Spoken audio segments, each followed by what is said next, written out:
Sur le long terme, nous avons un pacte énergétique que nous devons écrire. C'est ma mission et pour ce faire, je dois travailler avec les régions.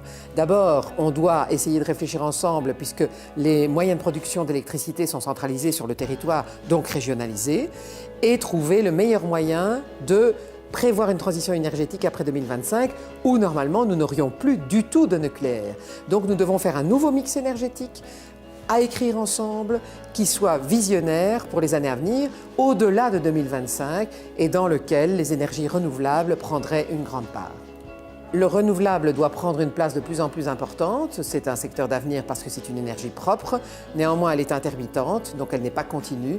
Et il faut donc prévoir d'autres moyens dans le mix énergétique qui permettent à cet ensemble de fonctionner pour avoir de l'électricité à tout moment, été comme hiver. Bonjour à tous et bienvenue dans ce nouveau numéro de Z Énergie. Il y a actuellement en mer du Nord pas moins de 183 éoliennes belges qui produisent de l'électricité. Nous allons parler de cela en compagnie de Eric Antons de chez Parkwind. Monsieur Antons, bonjour.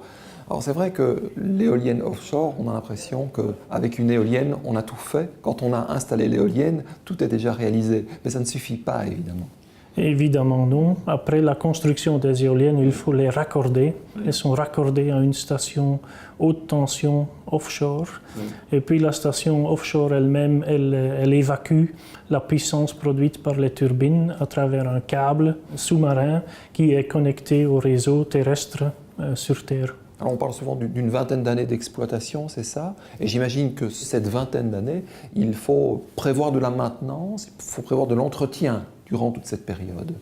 Évidemment, pendant la phase d'exploitation qui commence après la construction, il y a une vingtaine d'années d'activité, surtout le monitoring des turbines, des câbles et de la station haute tension. Et cet entretien, cette maintenance se fait dans un cadre un peu particulier, des conditions notamment climatiques particulières. Les conditions offshore sont assez uniques. On a une combinaison unique de facteurs de risque. Il y a l'aspect offshore, évidemment. Nos parcs sont à entre 30 et 50 km de la côte. On a l'aspect travaux en hauteur, notamment dans les turbines. Et on a aussi, en plus, l'électricité haute tension. À gérer dans des conditions assez difficiles. Et notamment les conditions climatiques, ça signifie que j'imagine qu'en hiver c'est plus difficile, qu'en été c'est plus facile et que vous faites quelque chose comme des entretiens préventifs, c'est ça? Les conditions climatiques jouent un rôle très important dans le planning des travaux.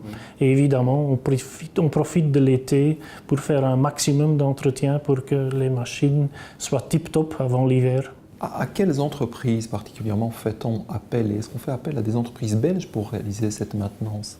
Il y a effectivement des opportunités pour les entreprises belges et elles sont déjà impliquées dans la maintenance.